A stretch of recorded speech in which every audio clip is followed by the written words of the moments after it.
Hello and welcome. We are so happy you are joining us today for the SAMHSA sponsored presentation titled How to Build Peer Support Ecosystems. Peer services offered in communities make a difference in people's lives. Before we begin, we would like to remind you that this is a safe and friendly space for positivity and productivity. Before we get started, there are a few housekeeping items I'd like to quickly go over. This presentation is being recorded, and the recording links, slides, and a certificate of attendance will be sent via email to everyone who attended today. This information will also be available on the National Coalition Mental Health Recovery website, as well as NASHBID's YouTube channel. Please use the chat pod to share your name and state, ask questions, and/or share information with the group that pertains to this presentation. Closed captioning can be viewed by clicking the CC at the bottom of your screen or clicking the link in the chat pod to view in a separate window. We also have an ASL interpreter who is spotlit on your screen. After the presentation ends, a brief survey will show up in your browser. Please take a few moments to share your feedback with us. Today's presentation is one of a three-part series on peer specialists and recovery. Part 2 is titled Peer Voices in Policymaking, Empowering Peers in Policy Friendships, and that webinar takes place May 25th from 3 to 5 Eastern. We'll share the link in the chat, and if you haven't registered for that, please do so. The last webinar in this series is titled The Recovery Cafe Network, Bringing Recovery Supports to Communities, and the date for this webinar is yet to be determined. We will be sure to share that information with you as soon as we get it. Now for introductions, I'm happy to introduce to you our speakers. Our first speaker is Cherene Caraco. In 2005 to 2006, Cherene founded Promise Resource Network, PRN, a peer-operated and staffed nonprofit organization serving uninsured people who experience complex combinations of mental health and substance use challenges, houselessness, and/or incarceration. In 2019, Cherene started Peer Voice North Carolina, PVNC, a statewide movement of North Carolinians who are directly impacted by mental health issues to organize and mobilize around legislative and practice changes. In 2021, Cherene was named the Innovator of the Year by the Bazelon Center for Mental Health Law. Throughout the past 28 years, Cherene has been a keynote speaker, trainer, and international consultant in England and Portugal, and for numerous states, organizations, universities, and institutions throughout the United States. Cherene is a psychiatric trauma and suicide attempt survivor and is dedicated to non-pathologizing emotional distress and trauma. Vesper Moore, our second presenter, is as the Chief Operating Officer of the Kiva Centers, has been instrumental in the growth of the Kiva Centers as an organization. Vesper has brought the perspectives of psychiatric survivors to national and international spaces. They have supported the development of peer-run organizations in different parts of the world, and they have been a lecturer for many universities and institutions across the United States. Vesper has worked as a consultant for both the U.S. government and the United Nations in shaping strategies around trauma, intersectionality, and disability rights, including giving an address on intersectionality as a human rights issue to support the UN's Convention on the Rights of Persons with Disabilities. Vesper, probably most importantly, in my opinion, is also an accomplished chess player and enjoys the goth fashion, music, and film of the late 80s and early 90s. So without further ado, I pass this over to our two wonderful presenters, Cherene Caraco and Vesper Moore.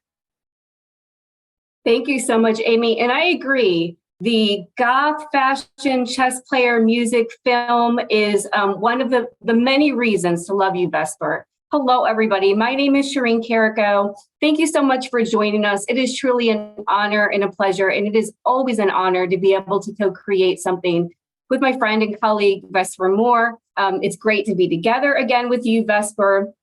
So when we were preparing for this particular presentation, we had 3 learning objectives in mind. Of course, the first is to introduce our community to a variety of different types of alternatives that Kiva operates, that Promise Resource operates, from pure respites and wellness centers to recovery cafes. So we are going to be hitting some of those highlights today individually. We also want to talk about how peer-run services can support folks and how we can advance the trauma and healing narrative, how we can support people to recover and to live a life of well-being. And we want to talk about peer-run services as an alternative to hospitalization and as a way to divert people who are experiencing significant distress, big emotions, big feelings from more intensive, expensive, restrictive, and might I add, environments that do not have evidence to demonstrate that they're impactful. So those are going to be three of our main objectives for today. So we really wanted to talk about building a healing and recovery ecosystem. And Vesper and I actually have done something similar before, where we co-created this quote that I wanted to start with us today. In order to imagine a future for people to live in the least restrictive environments, we need to build the conditions, the environments, and the communities for alternatives to exist and sustain. These ecosystems continue to be built. We aren't just imagining this future, we are living this now. And, you know, as Vesper and I talked about that, we wanted people to know that this isn't just something that we are thinking about, dreaming about, planning, strategizing around. These are things that are occurring every single day in communities across the United States and internationally. And so it's not only possible, but it's actually probable. But we have to create the environments in which people can thrive. So I was asked to talk about Promise Resource Network, something that I actually don't do a lot in presentations, but I wanted to take the opportunity to share as much about why we do what we do and how we evolved as an organization, as opposed to simply list the things that we do. I will say that sometimes when people see all the programs that we operate and initiatives that we work through, that it can feel a little bit intimidating because we do a lot at PRN. But I want to take the time to really walk through a little bit of our history and how it evolved. We did not start out being a peer-run organization. We did not start out running 20 programs like we do today. It is something that has evolved over time. And it is something that started in 2004 when I moved from Chicago to New York and New York down to North Carolina. I had the opportunity to sit on a committee that was analyzing the local mental health system. And what they wanted to evaluate was how recovery oriented the mental health system was. So this is North Carolina in 2004. I won't bore you with the details. I will tell you it wasn't. That was the result of it. We still had a lot of work to do. But as a result of that work together, somebody in a local leadership position came to me and said, I hear what you're saying, Cherene. What we're doing is harmful. It is not helpful. So what would it look like if we truly brought recovery into our community? So I want to give you a little bit of context. At this time, I would get up and grab flip chart markers and I would share about the research around recovery and the longitudinal studies. I would talk about recovery, what it looks like, what it is, how we support and advance healing. I would talk about harm reduction, and people would look at me with their eyes glazed over, and some people would start Googling mental health recovery, harm reduction, peer support, because this was a time in our state where none of it existed. And so as I was presenting this information from people that came way before me, it was new information where I moved to. Here's what I simply said. If we are truly going to advance well-being, we need to bring in the data, the research, and the examples, not just opinions about whether people can or cannot live a life that is of high quality out of institutions. That if we are going to grow wellness, then we have to stop planting, seeding, and watering illness. Our traditional systems are illness systems. They're not wellness businesses or wellness systems. And we have to make a paradigm shift from illness to wellness if we are truly going to do this. That, of course, it has to be operated and led by survivors, thrivers, and people who live this every single day need to be the examples all around folks. Because oftentimes people don't see us in recovery. They see us when we are coming into services and systems as at some of the most difficult times of our lives. that we have to unlearn pathology-based narratives and interventions. And unlearning is a very different process than learning, right? It takes a different effort to unlearn the things that have been trained into us, things that have been reinforced into us by systems. Of course, that we have to be led by the experts, the people that live this every single day. And partly what I was saying is lived experience can't be replicated. It can't be taught in school. It is earned through going through life and surviving and thriving. People have our own solutions. Communities have our own solutions. It's not that the solutions aren't out there. It's that we're not listening. Here's what I was proposing, that we support a standalone peer-run organization in North Carolina, partly because it didn't exist. And people like the folks in Massachusetts and other parts of the country had been doing this for a long time. At that point, it's not new, it's effective. That in order to support well-being, we have to be surrounded by it, and that it allows for authentic peer support, not a version that we see happening, at least where I am, all around me.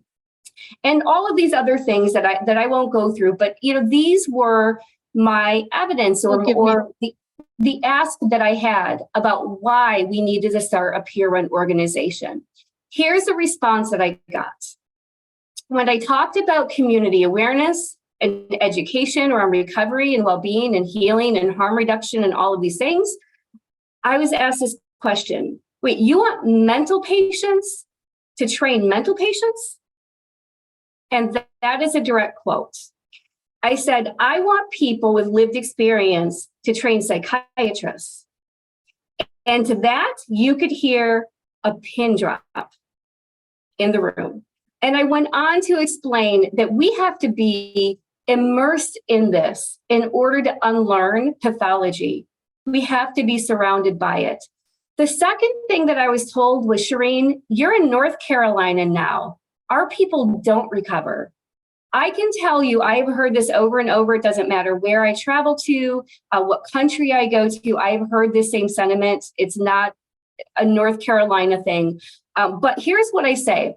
If people in your community don't recover, first of all, it defies all of the research. And secondly, you might not want to talk about that out loud, because that says more about your system and your services than it does about those of us with lived experience.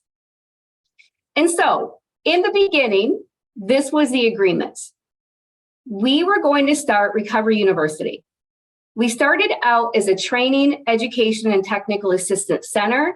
The reason why is they could not get over the idea of people with lived experience supporting people with lived experience. It was the one hurdle I could not get them to agree to, was peer support in the beginning. So they said, you know what? Let's start by doing training and technical assistance. We started it in 2005. It became 68 hours of immersion into recovery that was facilitated by people with lived experience. Here was my caveat. It needs to be shared learning environments. We do not put quote-unquote members over there and family members over there and clinicians over there, that if we are going to come together, we have to create a shared learning environment. Remember, recovery is something we have to be surrounded by. So GED to PhD, it doesn't matter to me. And the one rule that we had was you couldn't bring in a lanyard, you couldn't use the letters next to your name or your job title. Everybody came in as equal students and teachers in the shared learning environment. Recovery University was so successful that we were able to very quickly hire the first peer support specialist in the state of North Carolina. People said, if you're good at training it, maybe you can actually do it. And we were finally able to have the first peer supporter. So fast forward, Promise Resource Network now has been around for almost 20 years. It's been 18 years since that story first happened. We now operate at the intersection of three things. We still do individual well-being and healing and recovery. We work with people that are uninsured or underinsured, most of whom have been kicked out of services or have walked away from services. We actually have 18 programs right now. We are in the process of starting 3 more. So we're going to have 21 different initiatives that we operate within the next handful of months. The second piece, which is really critical, is that we have to disrupt traditional pathology-based systems. It's not enough for people to come into an environment that is based on healing and well-being and get the connection and get the hope shot, if you will, when they go into another service that is a pathology-based service or system. So we learned really early on, it's great to have healing environments, but if we are not simultaneously trying to change the systems in which most of our services operate, then we are not going to have the impact that we want. And so we do that through a variety of different ways, including introducing alternatives into our services and our treatment systems in our community. The third thing that we realized is that's great, but we have policies and processes, and we have cultural norms that create injustice. If we are truly going to be creating change, we can't just have individual programs and we can't just disrupt systems. We actually have to work around policy and things that keep people oppressed and marginalized. And so we do a lot of work on the social justice and the social injustice space, including legislative change. So those are our three anchors as an organization.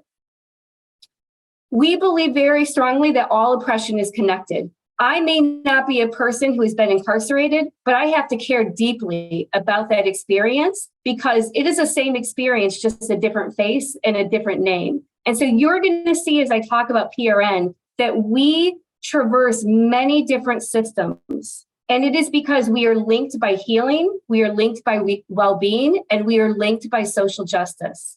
And that looks like a lot of different things by a lot of different people. And we can't segregate ourselves because that's not what we do. And so we are an alternative for people who experience complex trauma, who also have been labeled with mental illness, substance use challenges, who may be experiencing homelessness and incarceration. We typically work with people that are underinsured or uninsured. And most of the folks that we work with have been kicked out of services, even the most intense services, or have walked away from services because they feel harmed. We are the safety net in our community for people that systems and services were never designed by, for, or with. So what do we do? I want to say this. I love the quote on the left. There is no such thing as a single issue struggle because we do not live single issue lives. We have to be able to see ourselves in one another. And even if I don't see myself in you, I have to care enough about your life through your vantage point, through your struggles, through your opportunities, and show up to the plate in order to make the world a little bit better. And so that's part of the reason why you're going to see that we are not simply a mental health agency, a housing agency, a reentry agency, a substance use agency. People want to try to understand us through those segregated systems. And what I say is we are a people agency. That means that we are connected to people that are impacted by multiple things, multiple wounds, multiple systems. We are folks that have caused wounding and have experienced wounding. And we are in and out of a lot of different things. And so we do not define ourselves as a mental health agency or a substance use agency or a housing agency. We define ourselves as a people, human agency. We do have federal designation as both an RCO, a recovery community organization, and a COSP, a consumer operated services program. We are equal parts mental health recovery, substance use recovery, harm reduction, houselessness, former incarceration. We are equal parts all of those things. We are not one of them. So as I dig into this, there are times I might speed up because Vesper is going to talk about something really similar that they do at Kiva, and I don't want to take up the time in the space to talk about things that are really similar. I will definitely, Vesper, honor you to be able to take that space up and talk about those things. But I will emphasize some of the things that we do at PRN that might feel a little bit different. In general, part of our effort is to support people to build a life, an identity that is not rooted in being a felon, that is not rooted in being a mental patient, a con, an ex-con, the homeless, an addict, all those labels that we have been given throughout the years We are supporting people to figure out and reimagine a life that transcends all of those things. This is just a smattering of what we do. If we look at the categories, obviously peer support is the foundation of what we do. We do a lot of work in employment and supporting people to become homeowners. I'm going to go through some of these individually, though. So the first one I'm going to share, and I'm going to do this one briefly because Vesper is going to talk more about their recovery learning community. We have something called a recovery hub, which is an open access environment for people to come together, learn from each other, teach each other, share, connect, and heal. Our recovery hub is open access. We have about 100 classes, activities, things going on every month. We do it both in person and hybrid. When you think of a hub, it is truly the center of everything that we do at PRN. And so when people come in, if they're interested in emotional well-being, we have things that are available if they're interested in it. If it's more about spiritual connection or social connection, we want to balance everything that we do to make opportunities for all different ways that well-being is expressed and pathways look like. We also, so that looks like resources and advocacy. We do things like HIV testing, STD testing. We have a mammogram bus. We do pop-up markets. We do drum circles. We do massage. We do Reiki. We have support groups. We have classes, all kinds of things. This looks like in person. I can tell you at the end of the day, it's a lot of energy coming together in an environment that is absolutely beautiful, because it is unscripted in many ways. It is a collective of people coming together to share their wisdom. We also are a harm reduction agency. So all of the things, all of the supplies from needles and Narcan to fentanyl strips, safe sex supplies, testing strips, we offer as well, both in our environment, but we also do a lot of street outreach and offer those things to folks. If you're ever interested, you can go on our site and look at our calendar. It changes every month. We use icons for people that are more visual in terms of learning. So I know if I'm interested in a physical health type of pathway, if I'm interested in a spiritual well-being pathway, I can look at the icons and make decisions about what I do and don't want to be involved in. But we also have it written up every month. This is probably, for every program I'm going to share, this is the most important slide because it talks about what it is, why we did it, and how we did it. So as I said, it's an open access environment for people to explore alternative ways that they heal. The reason we started our hub is because people were being kicked out or walking away from services without access to anything. And the only environments that were options were clinical environments. Our hub was our first program. So we've been doing that for 18 years. Originally, it was a drop-in center. It has evolved into being much bigger than that now. So that was our anchor program. The second thing I want to share with you is supported employment. We feel very strongly that one of the most direct pathways to well-being is through employment, right? I won't get into the poverty statistics. You all know the deal. I will say this, that on the system transformation level, we push against the disability benefit narrative. We know that disability benefits puts us 200% below the poverty level, and less than 1% that get on disability benefits ever get off disability benefits. We know that it's a Hotel California. You can check in anytime you like, but you're never leaving, right? And we know poverty leads to chronic illness, lack of access, lack of voice, all of those things. We support employment and all different variations of what it looks like. We use the employment IPS, individual support and placement model of supported employment. We piloted that model in 2008 in North Carolina because our entire system was a readiness model. You had to sit in classes, you had to learn how to make eye contact, you had to go programs, you never became employed, right? And we knew about IPS and what a departure it is as a model from our traditional employment services. So again, we are a pioneer in our state. We thought, let's bring it in. Let's demonstrate that it works, that we can go to work. But we added a new role called employment peer mentor, which now is done nationally. That is the role of an peer supporter. that has lived experience of being unemployed, being on disability benefits, who recreate and develop a life as an employee.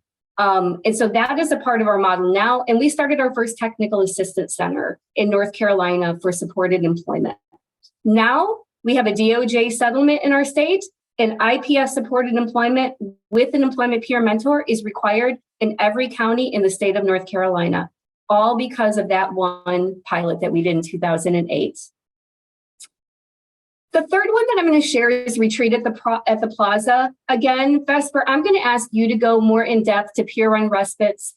You will all get the slides. The general of it is a peer run respite is typically an alternative to an emergency department, an inpatient setting, police involvement, handcuffs, shackles, that is centered around healing, connection in a home, in the community, in a non-coercive, unlocked, voluntary space, and staffed by people who themselves have that shared experience. That's all I will say about the model, because Vesper is going to share more. I will say that we operate a peer and respite. We are working on starting 2 more, and we are supporting several organizations around the country as they are evolving and starting their own peer and respites. At ours at PRN, guests can stay for up to 10 days, longer if needed. Guests come in and get a $50 grocery card for foods that are based on their preferences and their interests. People usually will pool all of their grocery cards together and have family meals while they are there staying at the respite. It's really quite a beautiful thing. Our respite is unlocked. It's sort of like a hotel where everybody has their own bedroom with a keypad on the outside. They choose their key code, and instead of being locked in the room, they lock people out. Trauma, healing, and well-being is critical to this environment, and a lot of people don't have personal agency of their body and their decisions, and we want to make sure that happens in the respite. Again, we talked about what. I will share just a little bit of why. During COVID, our crisis response services broke down. They literally shut down. And we had been advocating for alternatives to emergency departments for years. Our state was not on board with it until our emergency departments shut down during COVID. And the only entry point that we've ever created was no longer an entry point. We were finally able in the middle of COVID to convince folks that we need alternatives, that when something like this happens, we have no safety nets in place, and we need to prevent people from going to congregate settings, whether there's COVID or not. We got together, we were able to successfully demonstrate the impact, the need through the involuntary commitment rates in our state, so return on investment, and we were able to start the first peer run investment. One of the first things that we did during COVID, within 24 hours of being on lockdown, is we started our peer run warm line. We had operated a peer run warm line from 2009 to 2012. It was used somewhat, but it really wasn't widely used. So as we grew, we just ended up stopping the warm line, except when our state went on lockdown. And we came together as a community and said, oh, we know what lockdown feels like. We know what it's like to be incarcerated, disconnected. We know what it feels like to be isolated. And we knew the risks of substance use and overdose, domestic violence, suicide attempts, all the things that go along with disconnection. So we were able to start our warm line within 24 hours, thinking it was going to be a 3-month COVID thing. And 3 months turned into 6 months, and 6 months turned into 3 years. By the time we were said and done, our first year of operating our warm line, we had 35,000 callers. Now, our warm line is a staple in our community. It is high volume, completely accessible to people, can call as frequently as they want, 24 hours a day, 7 days a week. We have 33 folks that operate our warm line. It is not a small endeavor. It's a pretty widely used resource in our community. People call for a variety of different reasons, from I'm thinking about suicide to I can't sleep, and everything in between. COVID allowed us to do it, actually. Okay, let me just check my time. All right. Last minute or two. Diversion, jail and prison diversion. forensic peer support. This was one of those initiatives that I had a difficult time with. And the reason was I felt like we want to prevent people from being involved in carceral systems. And this would require us to be involved in specialty courts. And I had a lot of feelings around it. I will tell you that our team of people that have been justice involved were the ones that said, we need to do this. Somebody has got to be sitting in those rooms, challenging status quo, challenging language like criminogenic thinking, and creating alternatives to incarceration when somebody is using substances or experiencing extreme states. We have been doing this now for 9 years. Our role in recovery courts, we are in 5 specialty courts. So Superior and District, Recovery Court, Wellness Court, DUI Court, Family Court, First Court. And our role is 3-part. First thing that we do is we do training for all of the judges, public defenders, DAs, treatment staff, treatment court staff. And we do trainings around a variety of different topics. Second thing that we do is that we are integrated into every legal and clinical staffing. People don't realize that decisions are not made in the court, decisions are made in the staffings. And if we are not embedded in those staffings and challenging a pathology narrative in status quo, people are going to continue to end up incarcerated. So for every court, every month, there are 2 legal staffings and 2 clinical staffings. Our team of people who have been involved in criminal justice and criminal injustice go to those meetings as an equal voice in that table and challenge that pathology narrative. And then the third thing that we do is we support people that are going through the court process to think about a life beyond legal involvement and everything that is included in that. So I talked about that. And I think this should be the last one, Vesper, so I can hand it over to you. The last one that I will share is around people that are experiencing houselessness.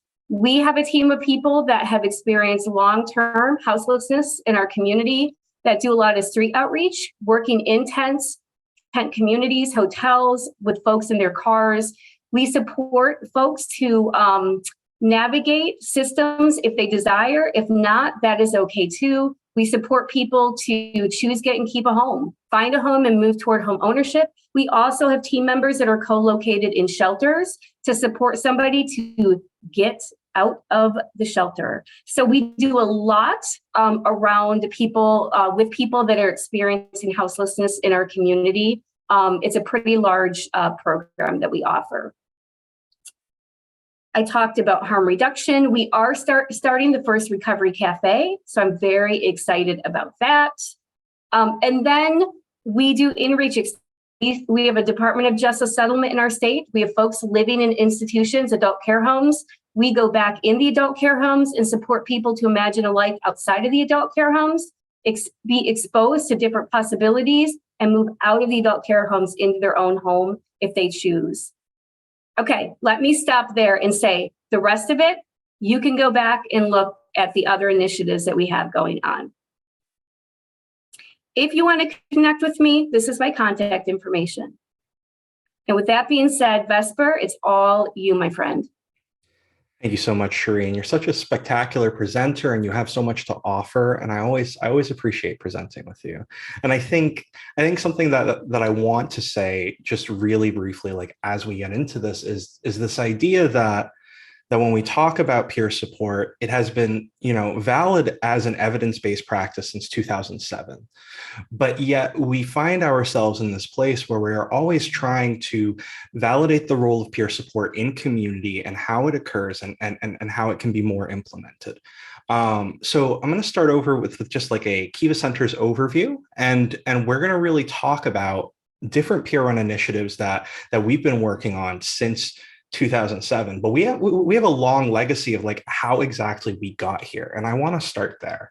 So next slide, thank you. Kiva Centers as a whole, like we have a few different key projects, but just how Kiva Centers came here, I want to say that peer support in the mental health system as we know it today came from the civil rights movement. There were a lot of movements that brought us here. And the reason why is that there was deinstitutionalization had emerged, right? And when institutions were deinstitutionalizing, even though arguably we never fully deinstitutionalized, right? There were a lot of people coming out of hospitals onto the streets who needed resources in the community. And we continue to see those resources in the community at like an accelerated rate today. But Kiva as a term means to go deep within yourself and come out healing yourself. It is a Hopi Zuni term. Our executive director, Brenda Vizina, is indigenous of the Hopi and Zuni tribes. I myself am indigenous of the Taino tribe. And we take a lot of these indigenous concepts as a way of decolonizing our understanding of what we call mental health, recovery, and a lot of these things in different spaces. And what exactly does that mean? That means undoing a lot of the thinking that Cherene was talking about. When we talk about pathologizing something, when we talk about approaching things from one particular lens, we're talking about looking at the whole person. We're talking about looking at the whole person, and the whole community working together, and really showing communities how they can support each other and themselves to be sustainable. So a few of our key projects at the Kiva Centers, we train certified peer specialists and we certify them and we do that entire credentialing process. We do technical assistance within Massachusetts, nationally and internationally. We helped start an organization in Elmens, Netherlands called Nijskoon, which is a recovery school. They had started working on their initiative in like about 2016. We had collaborated with them on peer bridging and a lot of other initiatives, and they opened in 2019. We helped start a network of 6 recovery learning communities in Puerto Rico. The Bayamon recovery learning community that is starting up. Those are really centered around domestic violence. And there's a lot of investment in really building what that peer support work looks like. We also started a recovery learning community and have supported clubhouses and other initiatives like in New Mexico and in different areas.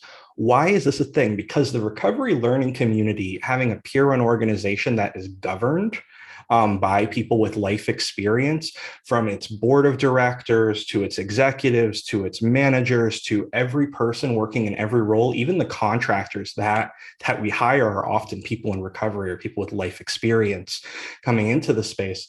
That is so essential to one, the safety of the space, the bravery of the space, and how we think of our spaces. That intentionality is so important. And we say life experience because lived experience, often when we think about it, it's in such a past tense. It's like, I lived this, and I'm only valid if I've lived it in the past, but not now. And a lot of us are valid now, regardless. So like, I always encourage this idea of like, let's think about life experience in a lot of ways.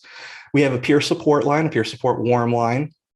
That peer support line is Monday through Friday, 8 to midnight. And we had actually just reestablished that recently.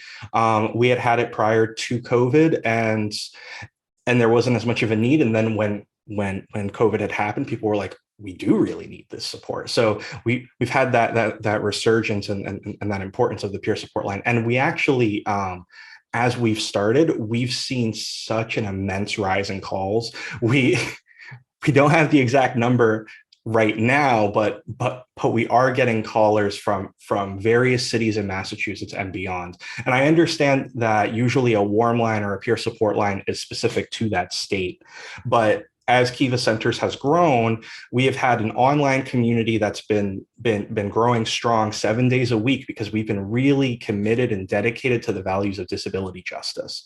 What is so important is that when we look at coming into this month on the 11th of May, we're looking at leaving from a state of emergency, right? But we are still seeing people exposed to COVID. We're still seeing people with chronic illness and disability who are struggling and who frankly feel unsafe, going to a lot of services. So we've continued in this really great model where we have all of our online support groups available to a very wide community, and we have our recovery learning communities, our peer respites, our work in the community in 100 cities and towns in Massachusetts, because we do peer support groups throughout that range.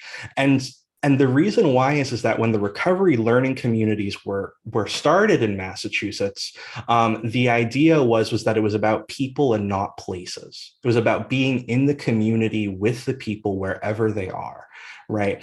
Although along the way we've learned so many things, right? Things that we do not want to replicate in different systems and spaces. And something that's important with that is that the fact that environment matters, which is a core tenet of our certified peer specialist training, that the presence of positive messages is not as important as the absence of negative messages. And I always like to use this example that if you have a sign that says, you're a potential flight risk, and then you have another sign that says have a nice day. I didn't hear have a nice day. I heard that I was a flight risk. I heard that you thought of me differently. So we really try to avoid signs and messagings like that. We try to have warm spaces with that are designed by our community for our community. I think a big part of this is that when we talk about the evolution of our recovery learning communities in terms of space, we've been recognized quite a few times as one of 14 organizations that have really incorporated trauma-informed space in the United States.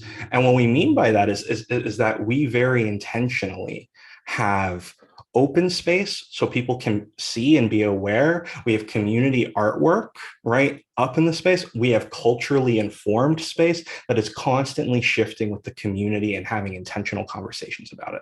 And again, how we carry ourselves in that space is an important piece as well, because you can have certified peer specialists working in a variety of roles, but if they don't understand and think of the context of the life experience of someone in the behavior and how they carry themselves and how they present themselves in that space, it really takes away from the environment. So, for example, I'm someone who's assigned male at birth. If I'm standing in front of a doorway, right, and I'm blocking that doorway and I'm supporting someone who's a domestic violence survivor, that might be activating for them. But if I am thinking in a trauma responsive way and intending to be as trauma informed as possible, there's some challenge there with being fully trauma informed, right? But if I'm blocking that doorway, I am reactivating that person in ways that I'm not consciously thinking about. So it's important about like how we place ourselves, how we are in the space. I try to put my back against the wall and kind of make sure the space is open. With that, we do more peer support training that's like more specifically centered around that. We do a peer trauma guide training that really goes into the experiences of trauma and talking about the fact that under the guise of trauma, a lot of us share life experience. We go through life being both directly and indirectly impacted by trauma. We don't always have a full understanding of it. And how do we visit it and how do we truly understand it? And what approaches are needed when trauma is felt and trauma is caused? We have great approaches such as SAGE, which is just about being grounded and being present with someone in the moment, very similar to holding space, to being in that space. And how do we carry ourselves in moments of trauma when we're experiencing trauma, both in the work, but also the person we're supporting is experiencing trauma. And along with that, we do a wide variety of other things. Wellness recovery action plan is one, along with peer trauma guide. We do a living with suicide training for family members, caretakers, people with life experience, but really building that bridge of like the survivor really being the center to that conversation. But we found that family solidarity has been really important to a sustainable approach for survivors in the community. We also have a peer bridging approach, and peer bridging has been around for a long time. We've been doing peer bridging work for 10 years about, and within the 100 cities and towns in Massachusetts, we are doing support within the mental health acute units, within the state hospitals, within a lot of these places, helping people connect back to community. And more often than not, we are doing the only non-psychiatric, non-clinical support groups in those spaces, meeting people where they are in active time, and I think what's so critical about having certified peer specialists who are in a community organization coming into these mental health acute units is that you have a connection to the community directly that is continuing when you leave, when you're trying to reestablish your life, when you're trying to find your footing again. We also have a Massachusetts Peer Workforce Coalition that we help work on with other peer-run organizations. We do this with the Massachusetts Organization for Addiction Recovery, and we do this with the Parent Professional Advocacy League, really to talk about different peer support and life experience professions and build movement solidarity and movement work. That's very much connected to training, to workforce, to the movement at large. When we talk about these ideas, really embedding ideas that are centered again in the community and not in the systems of pathology that we've come to know. And then our peer-run respites, which I'm going to talk more about in a few other slides. So if we can move forward. So again, this is kind of just that lens, really the paradigm shift from what's wrong with you to what happened to you is very central to us. In 2014, we have this Voice nominated award film that we worked on, and it is called What Happened to You. And it actually has experiences of people in our community and on our team sharing the experience of trauma and reframing our idea of trauma. You can see a version of What Happened to You. It's a 10-minute video. It features the Dr. Robert Anda, who was central to the adverse childhood experiences studies, as well as folks in our community talking about this idea of that paradigm shift again from what's wrong with you to what happened to you. And now we see this like a decade later, people are really still trying to work on this idea and trying to truly embed it within community, within society, that there isn't something inherently wrong with us as we are, right? Along with this, I also want to say that we focus from a place of a social model of disability, which means that it's not that something is wrong with your body and mind as you are, but rather society is inaccessible to you. Going back to that idea of environment matters, that is central to accessibility. When you have signs that have negative messages, when you have space that has tiled walls and feels cold and uninviting, it is inaccessible to a person in distress. Next slide, please. So yeah, again, this is kind of getting into the expanding our understanding. Trauma is often discussed, is discussed from this perspective of being harmed or bearing witness to life-threatening or terrifying experiences. But for many people, it is also deeply traumatizing to have caused harm to someone. And I think that is so important for us, because I think when we explore trauma from one perspective, and we're not exploring it from the perspective of, oh, I may have caused harm to someone, and we don't engage in a restorative approach, we're really not truly centering all of the survivors, all of the people in our community who may have had those experiences, right? And again, that is intentional or unintentional harm of people really engaging in conversations of restorative justice. I will illustrate an example for you. So in Roxbury, there was a Black young adult that we were supporting who got onto a train and decided to steal a white woman's cell phone. When he had stolen her cell phone, what ended up happening was that he immediately tried running away, and then police had detained him, and there was this whole type of situation that had emerged from this, right? And basically he ended up having to return the cell phone first and foremost, But then there was a mediator from our team who had worked in this moment and was basically like after getting a call from the individual being like, let's talk about context. Why did this happen? Why are we in this circumstance right now? And basically the woman had said, well, I need my cell phone because it reminds me of my cancer appointments, my cancer related treatment, my cancer related things. That's all I cared about. I didn't care about the phone. They were able to engage in a conversation. This is restorative justice in practice. This is what it looks like. And that is what we do in our community every day with people who are in conflict, with people who are in spaces.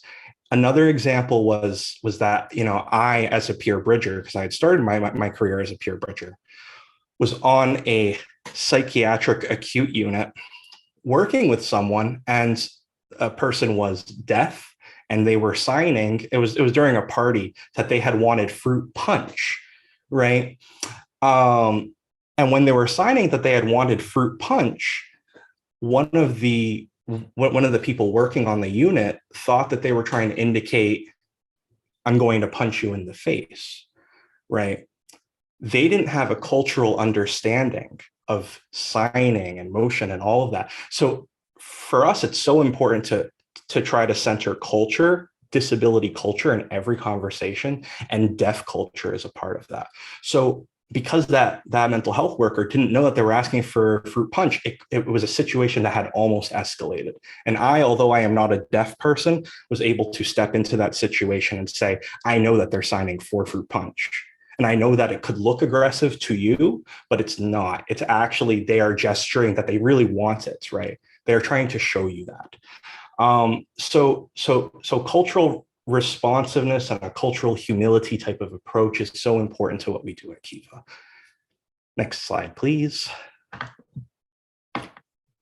So again, this idea of the pathologization of trauma that we often see, you have these standard definitions that you often see for post-traumatic stress disorder that are defined as this debilitating condition that you are stuck in, that you will continue to have. Whereas we like to think of trauma expansively. How someone is impacted by their environment, their space, the people in their life, how we understand it. We take a holistic approach, once again, a public health approach, right, to understanding that full view of trauma. Because when we talk about what public health is, right, a crack on a sidewalk around the park, when a wheelchair user is trying to access that park, that crack on the sidewalk is a public health issue because it's going to impact their experience in that space, in that environment, at that time. So with this intentionality of Kiva, where it is going deep within yourself and coming out, healing yourself, you come out with new, profound understanding. And not only that, but when communities do it together, you learn about the struggle and find mutuality within pain and beauty and difficulty of experience. Next slide, please. So we have this idea of surviving versus thriving. When we talk about, some of these ideas, I'm going to use some examples like constant vigilance for red flags versus acceptance that no one is perfect and that we all make mistakes and that we can engage in those restorative approaches together. I'm going to use I'm going to reference a few studies about our peer respite and really delve into peer respite now. So first thing that I want to start with is that studies have shown that peer respites can reduce hospitalization by 57%. So when we talk about what is, a peer-run respite, it is in a space that is run by people with life experience, in our space, often with psychiatric hospitalization, right? Leading and designing a space for people who have those experiences. Our peer respites are 100% staffed by people with life experience. We have a peer respite in Worcester, Massachusetts, that's called Karaya, which is symbolic of rest and self-reflection. It is a Taino word that is symbolic of both of those things. And then we have another peer respite called Juniper in Bellingham, Massachusetts. And the reason why I'm illustrating both of these for you is that these are different environments. Coraya is in what is considered the second largest city in New England, whereas Juniper is in rural Massachusetts. The cultures and the communities are different and the approach is different, right? But the one important thing that I find between the peer respite model itself, which there are standards that are the same throughout, regardless of where you are, is that every peer respite space, every space that we're in, it's voluntary, it's short term. People can come and go as they would like. Everyone has rooms that are self-governed that they can lock rather than it being locked, as Cherene had talked about earlier. We have several community spaces. We're working towards building community gardens for self-sustainable space that people in the community can work on. And our peer-run respites, folks can usually stay 5 to 7 days. And request an extension as much as they may need. So often we're seeing people who are coming in for a week who need a place to rest, who need a place of self-reflection, something that they may or may not want to work on. They're not being steered in either direction. They're coming in as a person themselves who is looking for something in their healing and or recovery journey, however they may define it. Often when we support folks, they might be unhoused coming in. They might be folks in the community who are struggling, right? Who need to take a break.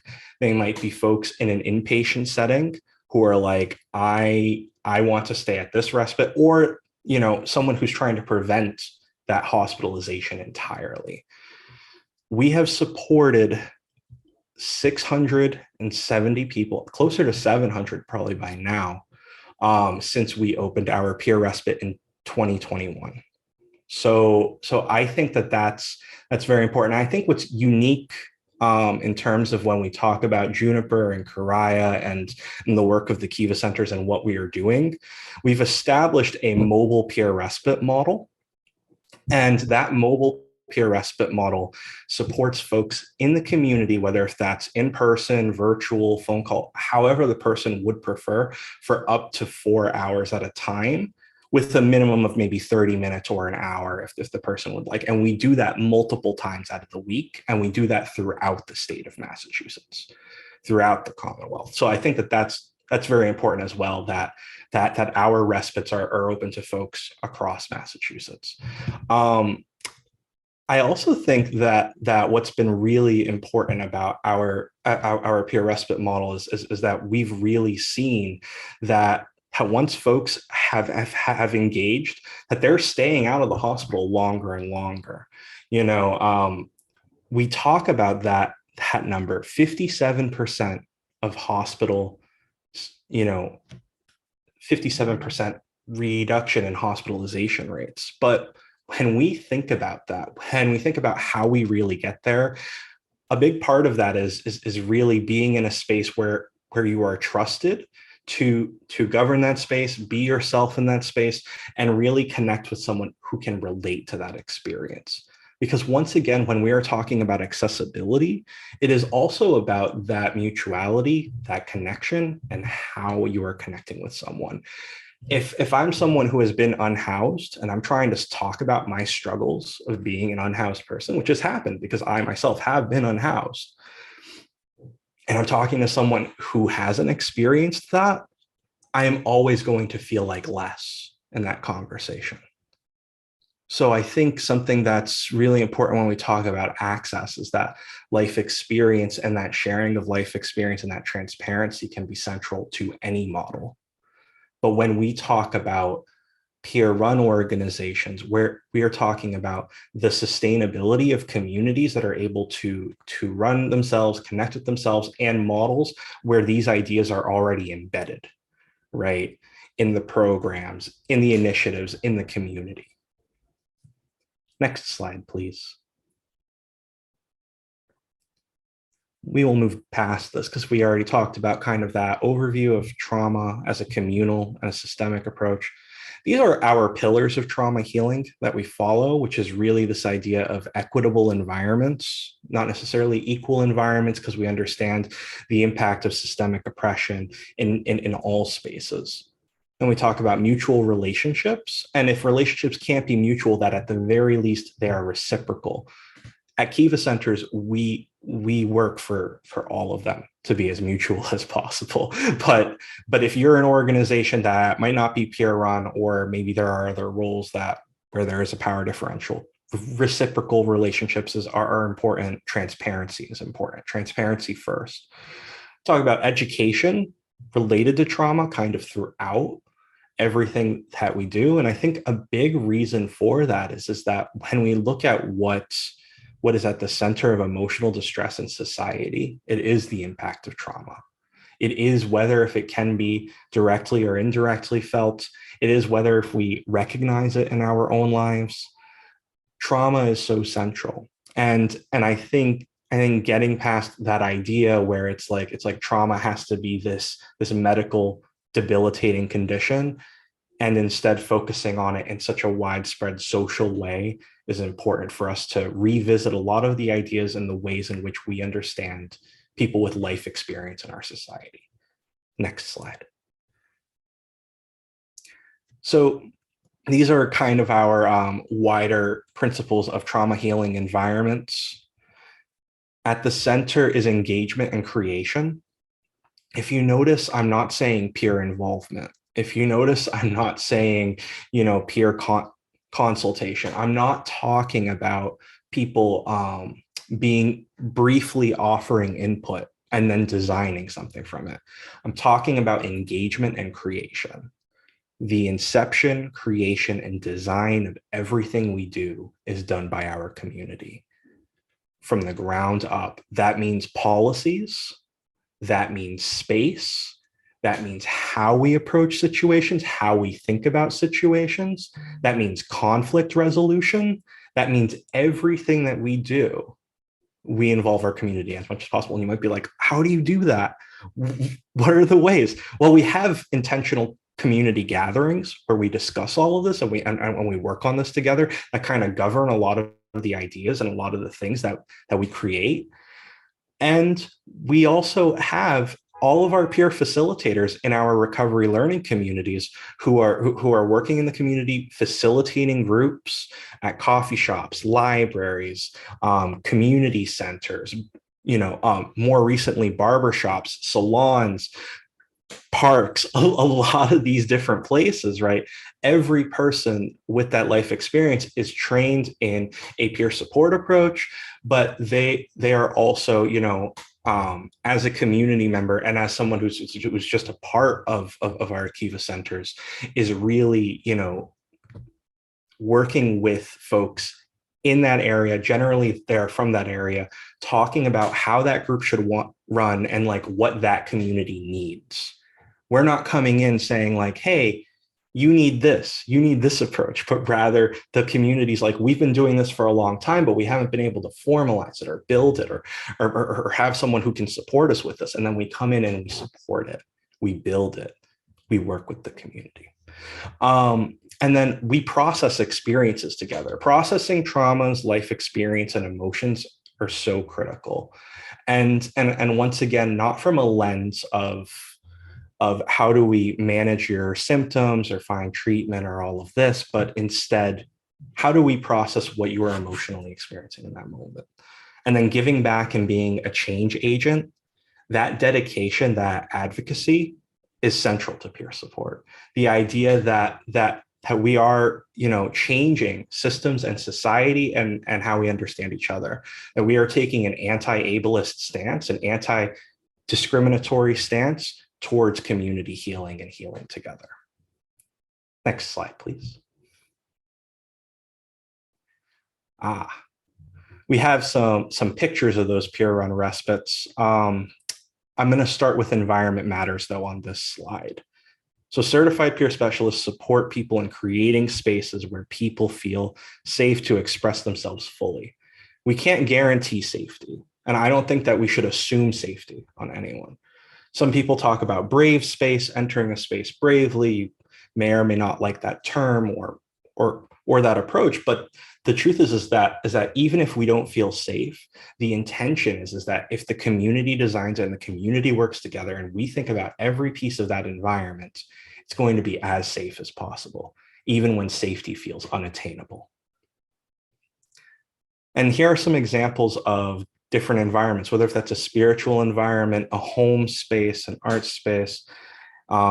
And then we have that in comparison to a hospital environment where we often see that small bed, the blank walls. It doesn't feel like home. The person isn't building it for themselves. At our peer respites, we also refer to folks as guests. Cherene talks about that as well at their peer respite, which is this idea that yes, you are a guest in this space, but it's also like this is a home-like environment that you should feel as home in as possible, and that this community, the people, right, that you are connected with, you are finding some presence of home in as well. I think that that's important. That connection that feels like it's at home because you are in community is a critical part of when we are talking about what these environments actually look like. If we could go to the photos of the peer respites, please. Thank you. So these are some pictures of rooms at our Karaya peer respite. As you can see, we go with the turquoise and orange and yellow walls. We have the bed. We have welcome baskets every time someone comes in. That has a range of stuff. We also have these hair and skin kits that are specific to Black and brown folks. The kits are actually designed by an organization that's called Depressed While Black, and they're filling a need in the community and making sure that people have these kits in the community, because often when folks stay at a hospital or stay in another environment, they may have hair conditioner or shampoo that isn't suited to their hair type or body type. I know for myself, if you have Dove soap, generic Dove soap, and you have like a Suave shampoo brand or conditioner brand that isn't specific to my hair type, it's not going to feel good on my body. I'm not going to feel good about myself. I'm going to experience dryness. I'm going to feel discomfort. How does that affect me emotionally? Why don't we always think about this, right, in spaces? And a big part of that is racism on the systemic level and other things. But instead of, like being like, okay, well, we don't have it, why don't we think about intentionally having it? And how would you know about that unless if someone in the community told you? If you don't share that experience, it's so important to be informed by those who are impacted by it. I know there are other photos, so let's go to that slide.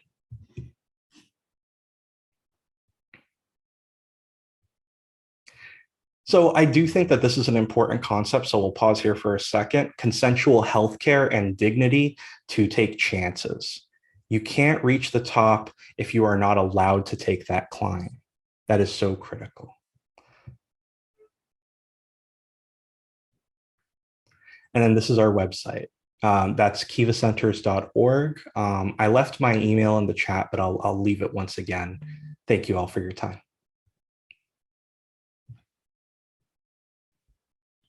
Thank you, Vesper. So this is why I love doing presentations together. We have shared values. So there are a lot of things that we have in common between our two organizations. And I see so many questions and comments in the chat about minds being blown and this is the way it should be, and asking a variety of different questions. I think, I don't know if it's Shira, somebody else is going to be asking the questions out loud, I believe.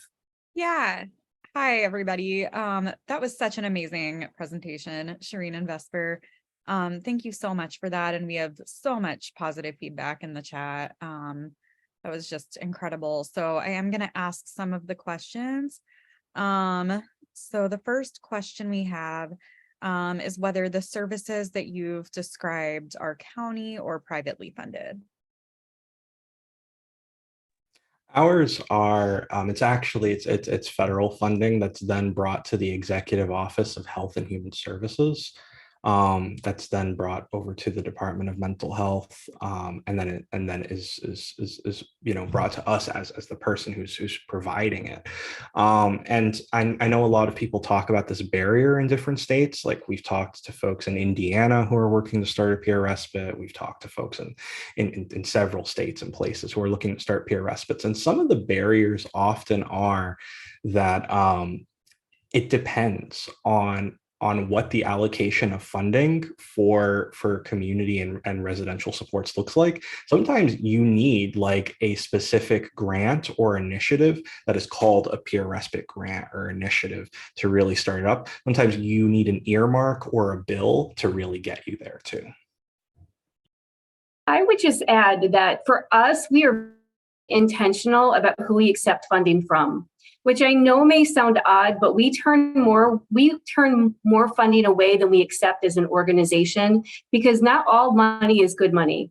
It is really important for us to make sure that our narrative is not co-opted, our voice is not silenced, that the work that we do remain authentic.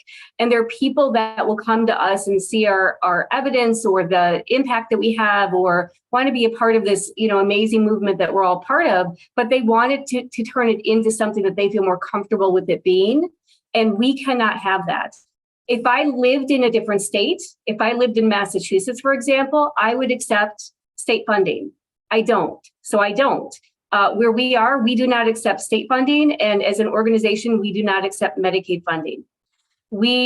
So for us, when somebody comes to us and say, we want to fund this, we are very intentional about making sure that there is a values alignment between our funders and ourselves. It is not simply an exchange of money. It is a partnership. When things get difficult, we want to make sure we have a partner that believes in it and will double down on our values and our mission. When there is a temptation outside of us to do things like co-optation or coercion or force, we want to make sure that we are aligned with funders who truly believe that those options are not the right option for us. And so for us, our respites are county funded. We have a lot of philanthropy and private funding. We do a lot of technical assistance, consulting. We have a variety of different funding streams that come into our organization. I would like to add to that too. Like it is really important, depending on what state you're in, whether or not you can accept state dollars. And I always like to say this statement: if funding does not serve you or your community, do not accept it. And I do think something that's so critical, and things that we've learned along the way is that really we fought for a lot of those barriers that we can see that come up with funding, that come up with things, even in a healthcare hub like Massachusetts, to make it as community-led and community-created as possible. So I think, it also depends on that legacy, once again, of like advocacy work and community work and peer support work in your state too. And I also want to say that recently we've gotten private investors who are buying properties for us, and we are paying them back in rent. And that agreement has really helped us, because another challenge that you can face in the community is that the community might not want you there. They're like, we don't want those people here. We don't want that in our town. No. So instead of that, we have people who are investing, buying those properties, and we're coming in there ourselves. And then we're getting involved in the city council. Then we're getting involved with the neighborhood association, and they're seeing our faces and they're getting to know us, so they can really change their perspective on people with mental health diagnoses. And can I add to that? I get this question a lot, about the NIMBY question, and I see it in the chat. It's really critical for us to be a part of our community, not to simply show up in a neighborhood and expect that they're going to accept us, right? We do a variety of community-wide things. We are on our neighborhood watch. We are part of the business association. When we first came into our neighborhood, we asked our neighbors, we were putting down mulch. Do you want mulch? Where do you recommend the best places for us to go to buy this? What do you want to see in the neighborhood? What is this neighborhood like? What's the culture of this community? When we do our Juneteenth events, it is a block party. right? We do pop-up events. It's a neighborhood event. We participate, they participate. And so it's really important to understand that you're not just pushing yourself into somebody else's community. You are becoming a part of a community and you are contributing to the fabric of that culture. Critically important. We've been fortunate. We've been able to buy the buildings that we operate in. It wasn't always like that. We bought our first building during COVID. It was our respite. We just purchased our second building. We're going to be moving in a couple of months. When we open our new respites, we are likely going to be purchasing those as well. There are pros and cons of purchase, and there are pros and cons of renting. And part of it depends on where you're at and what resources you have available to you. I also saw a question about how much does it cost? So, I mean, for us, it is dependent on the respite. So like, for example, in Bellingham, Massachusetts, it'd be closer to $149 a night per person in that space. In Worcester, it's closer to $345 because the cost of living is higher. The costs in general are higher. So, but it is immensely cheaper than what we've come to know in a lot of hospitals and institutions where it's roughly $2,000 a night. Thank you. For us, we are in an urban area. It's approximately $150 to operate the respite for us per person per night. We compare that to an average in North Carolina is $2,700 for an inpatient stay. So when you do the math, the return on investment is pretty significant. We have outcomes, hospitals don't. And that's part of the reason why we can demonstrate impact and why respites continue to grow. Thank you both so much. I want to move on to our next question. How do you handle medical needs, such as people on medication, CPAP, etc.? Do you have access to medical care if needed while someone is in respite? Yes, we do. We partner with a lot of agencies, and I think that this is a thing that comes up a lot because you're talking about survivor-led, survivor-governed, like really peer-run spaces. So when you talk about that and having that space be like that, it's great when we have the control as a community to really then ask people to consult and come in, rather than it being the other way around where we are brought in as a second thought. So for us, we do, support visiting nurses. We ensure that we have all of these accessible rooms and spaces. We make sure that people have access to the medical equipment that they need. We have a comprehensive partnership with the University of Massachusetts, UMass, and we have a partnership with a lot of different behavioral health agencies. If someone's looking for something that is more medically or clinically focused, because honestly, having the autonomy to decide is in essence that idea of disability justice once again. Same. We have relationships. We actually have some projects with some open access health clinics where we co-locate and do projects with them. People come on site and do HIV testing and things like that. So the medical piece becomes really critical. It's important for us to also partner with specialty clinics that provide podiatry, dental, eye, vision, things like that. If people want to access, it's all a decision that people have to make. There are a lot of reasons why people will not access physical health care. And sometimes it's rooted in trauma. Sometimes it's rooted in fear. Sometimes it's rooted in finances. Sometimes it's rooted in culture. And we have to honor and respect that, validate it, and support people to explore whether medical care is an option that makes sense to them, and then find the ones that feel more comfortable for them.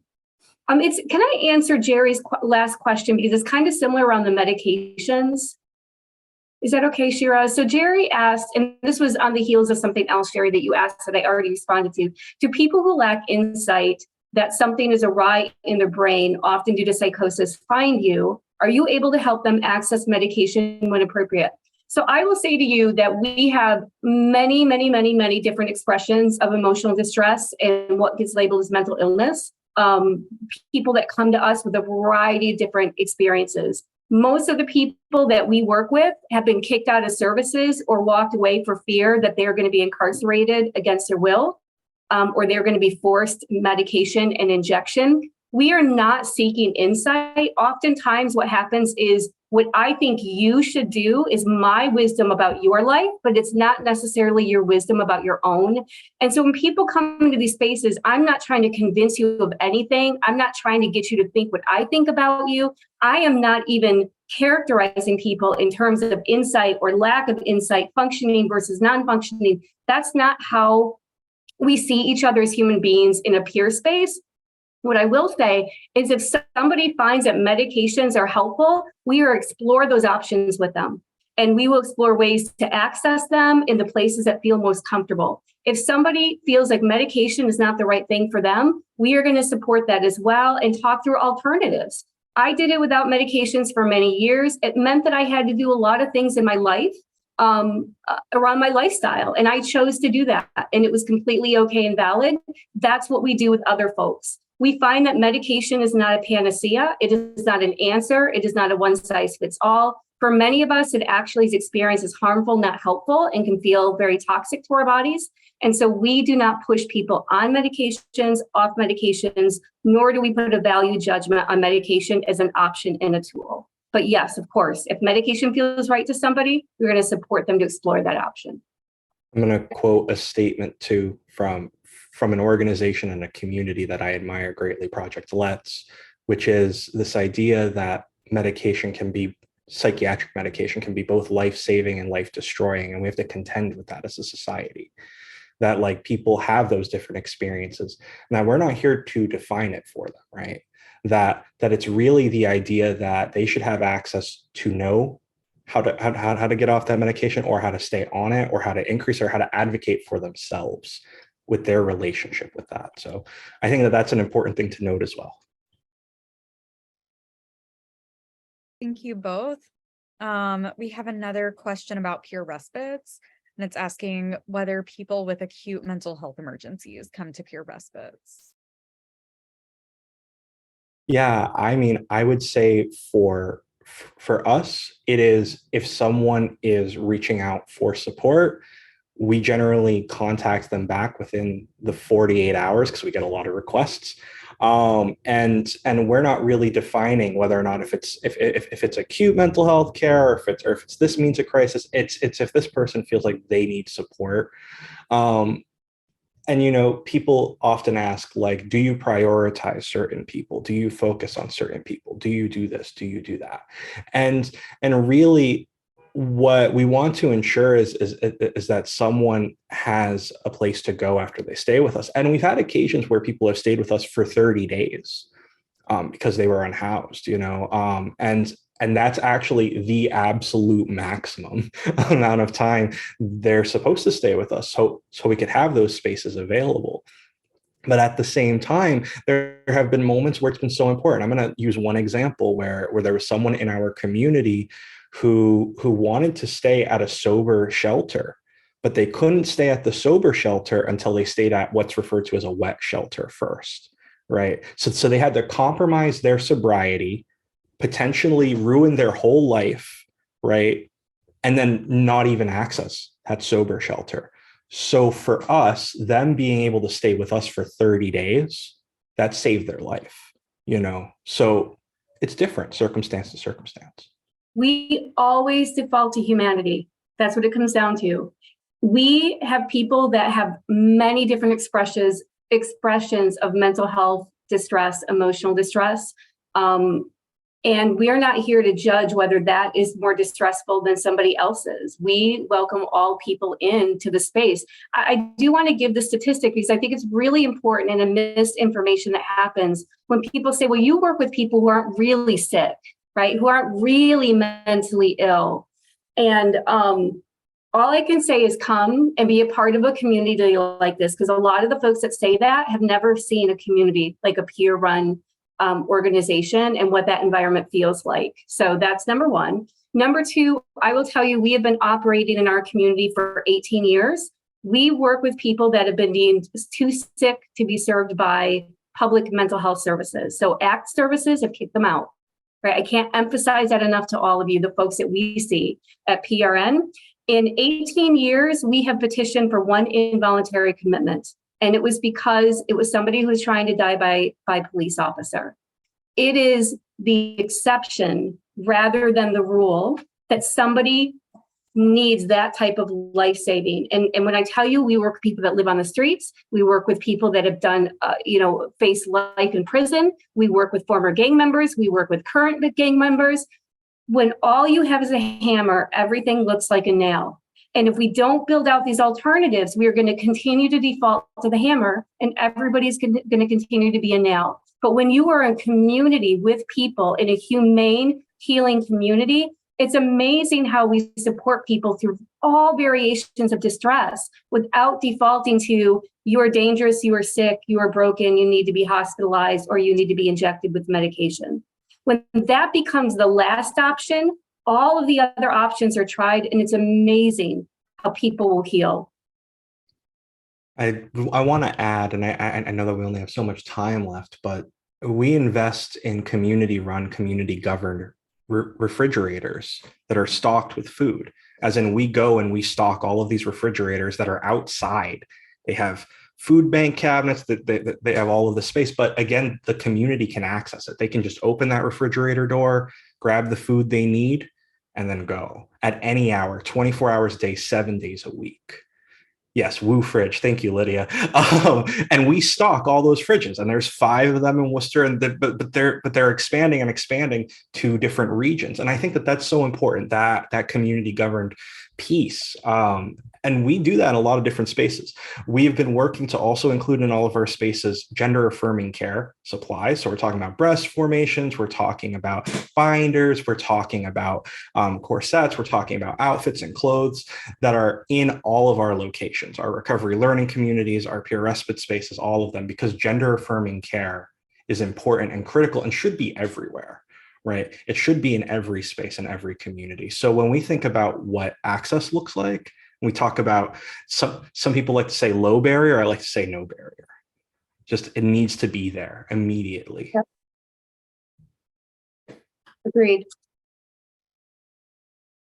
Absolutely. Well, thank you both so much. I think that's all the time we have for questions, but thanks everyone for joining in and asking such great questions. I'm now going to pass it over to Amy to wrap up. Thank you, Shira. Thank you, Cherene and Vesper, for this wonderful presentation. Thank you to all of our attendees. And we want to say thank you to SAMHSA for sponsoring this webinar. And just a quick reminder to please fill out the survey. We look forward to seeing you guys at the next webinar event. Thank you. This does conclude today's webinar. You may now disconnect.